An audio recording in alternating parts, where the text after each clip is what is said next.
Hello everybody and welcome back to another video. Today I am going to be doing another 2024 election prediction, this time between obviously Donald Trump and the former Vice President of the United States, Al Gore. This would mean obviously that after 25 years of relative absence, Al Gore has returned once more to run for President of the United States after a brutal former defeat to President George Bush in the year 2000. I believe that was about 271 electoral votes to 267, if I have that number correct. So, I mean, the closest election in the history of this country, popular vote wise, electoral count wise. Nonetheless, Al Gore returns to run again. Now, keep in mind, things have changed over the last 25 years. The American people and the country has become significantly more polarized on basically every single issue. You don't really see crossover support. You don't really see, at this point in time, Democrats that are against abortion. You don't see Republicans that are for gay marriage. You don't see any of that. The socially conservative and economically conservative seem to fall in the same line, and the socially liberal and economically liberal seem to fall in the same line. So whatever appeal Al Gore had back in 2000, that will be significantly diminished in this election cycle. Now, obviously, it doesn't mean that he's going to, it's going to be relatively a close election in my mind, just given that fact. And, given which direction the parties have shifted, both Trump and Gore are going to have to play to their respective bases. And all of that is going to be taken into account when making this election prediction. Also, as I say before every video, the current climate of the country. As I make this election prediction, we are headed into what is expected to be a red wave election year. Now, I'm going to obviously try to take into account that Al Gore, is not really a big part or does not play any real significant part in the Democratic Party today.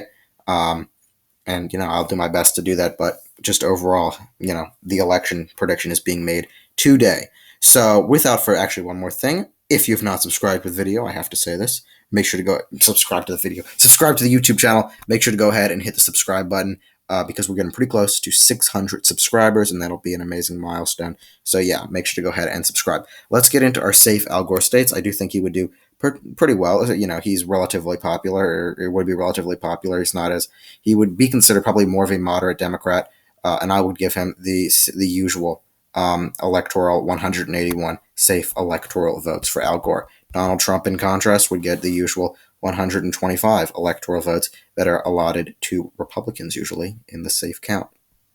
I know sometimes people, would characterize South Carolina or, Colorado differently, but just for the sake of things, that's what the electoral count's going to be. 181 to 125, headed into our likely states. Colorado will be a likely Gore state. He'll do pretty well in the Northeast as well, winning New Hampshire and Maine's at-large district by likely margins. I do think he would do pretty good in the Rust Belt area. Florida has significantly shifted in, of course, appeal, so that would change. But yeah, overall, Al Gore would get up to 197 with within likely margins. Actually, you know what? It's against somebody like Donald Trump, I would give Al Gore the state of Virginia by a likely margin as well. He'd win by more than 5 points. Trump, in contrast, would get Iowa and Ohio and Maine second by likely margins. He's very popular in those areas. Al Gore, definitely running more of the establishment Democrat lane, and Trump easily beat Biden and Clinton by likely margins. Also, the state of Texas would be a likely Republican margin. So Trump would get up to 189 electoral votes.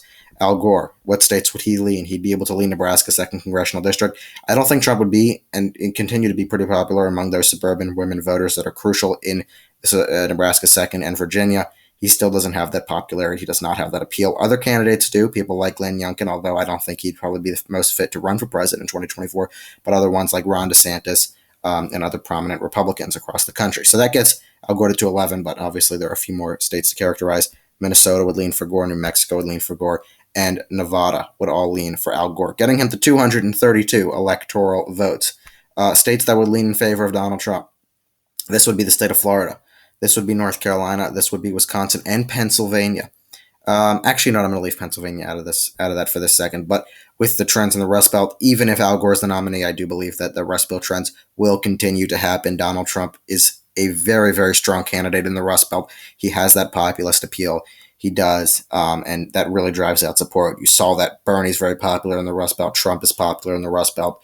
DeSantis actually would be pretty popular there, depending on what sort of campaign he runs. But it's that populist appeal, and Trump carries that, to term. So 245 electoral votes to 232. We head into the final 4 states, if I got that count correct. And these are probably some of the hardest states to characterize. So I'll first characterize Michigan as a tilt Gore state, and I'll also characterize Pennsylvania as tilt Trump, emblematic of probably the actual proportions of how the states actually are. Minnesota is the most Democrat of all of the Rust Belt states. Then it's Michigan, then Wisconsin, then Pennsylvania, and they're all in different margins as well. So then we have Arizona and Georgia, and these are also very, very hard to characterize.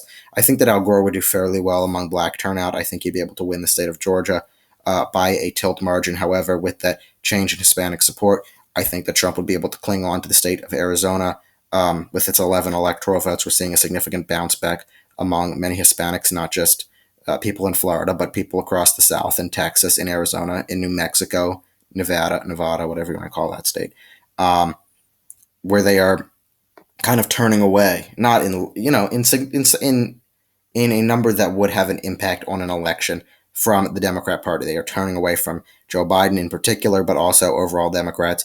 They appear to be inclined to vote for Republicans in the midterm election. So we will see what happens with those areas, but I do think Trump would be able to retake the state of Arizona, getting him to 275 electoral votes, so narrowly defeating Al Gore in the general election and going on once more to become the 47th president of the United States of America, doing what only Grover Cleveland has done before. So anyway, thank you guys so much for watching this video. Make sure to subscribe to the YouTube channel below. Stay tuned for more videos, and comment your thoughts on my election prediction. Going forward, I will probably be doing most videos regarding the primaries coming up this Tuesday, so please stay tuned and focused on that. Obviously, we really have just a 1-day buffer in between, so probably 1 to 2 videos. Anyway, thank you guys for watching. Make sure to subscribe, and have a wonderful day. See y'all soon.